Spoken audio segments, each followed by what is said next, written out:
गौतम बुद्ध ने आज की तरह मानसिक बीमारी शब्द का प्रयोग नहीं किया, लेकिन उन्होंने मन के दुख, असंतुलन और अशांति को गहराई से समझाया।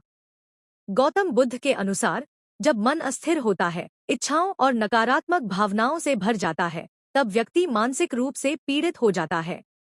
नीचे उनके विचारों के आधार पर मानसिक असंतुलन, मानसिक बीमारी जैसे हालात के लक्षण विस्तार से समझाए गए हैं। एक, अत्यधिक चिंता और भय, एंजाइटी फियर। बुद्ध के अनुसार जब मन भविष्य की चिंता में उलझा रहता है या अज्ञात चीजों से डरता है, तो यह मानसिक अशांति का संकेत है। ऐसा व्यक्ति हर समय क्या होगा के डर में जीता है और वर्तमान क्षण का आनंद नहीं ले पाता। 2, क्रोध और द्वेष, एंगर हेट्रेड। जब व्यक्ति छोटी छोटी बातों पर गुस्सा करता है या दूसरों के प्रति द्वेष रखता है, तो यह मन की बीमारी का लक्षण है। बुद्ध कहते हैं कि क्रोध मन को जलाने वाली आग की तरह है, जो पहले स्वयं को ही नुकसान पहुंचाता है। 3, लोभ और लालच, ग्रीड। अत्यधिक चाहत या और पाने की इच्छा भी मानसिक असंतुलन का संकेत है। ऐसा व्यक्ति कभी संतुष्ट नहीं होता, चाहे उसके पास कितना भी हो।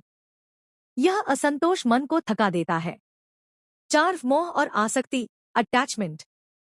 किसी व्यक्ति, वस्तु या स्थिति से अत्यधिक जुड़ाव भी दुख का कारण बनता है।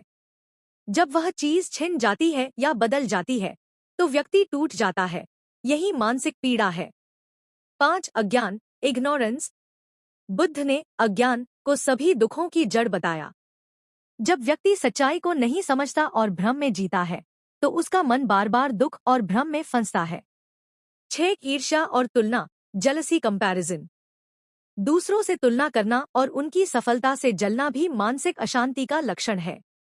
ऐसा व्यक्ति हमेशा खुद को कम समझता है और कभी खुश नहीं रह पाता।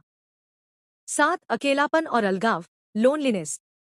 जब व्यक्ति खुद को समाज से अलग महसूस करता है या दूसरों से जुड़ नहीं पाता, तो यह मन की कमजोरी को दर्शाता है। बुद्ध ने संगति, सत्संग को बहुत महत्व दिया है। 8, अत्यधिक सोच, ओवरथिंकिंग। बार बार एक ही बात को सोचते रहना, पुरानी बातों को दोहराना या भविष्य की कल्पनाओं में खो जाना, यह मन की अस्थिरता है। यह व्यक्ति को थका देता है और उसकी ऊर्जा खत्म कर देता है। 9, असंतोष, डिससैटिस्फैक्शन। बुद्ध के अनुसार दुख का एक बड़ा कारण असंतोष है। यदि व्यक्ति हर स्थिति में कमी ढूंढता है, तो वह कभी संतुष्ट नहीं रह सकता। 10, आत्मनियंत्रण की कमी, लैक ऑफ सेल्फ कंट्रोल। जब व्यक्ति अपने विचारों, भावनाओं और इच्छाओं को नियंत्रित नहीं कर पाता, तो यह मानसिक कमजोरी का संकेत है। ऐसा व्यक्ति जल्दबाजी में गलत निर्णय लेता है। 11, नकारात्मक सोच, नेगेटिव थिंकिंग। हर चीज में बुरा देखना, खुद को कमजोर समझना या जीवन को निराशाजनक मानना भी मानसिक असंतुलन का संकेत है। बुद्ध ने सकारात्मक और जागरूक सोच को महत्व दिया। 12, ध्यान की कमी, लैक ऑफ माइंडफुलनेस। जब व्यक्ति वर्तमान में नहीं रहता और उसका मन भटकता रहता है, तो यह मानसिक अशांति का लक्षण है।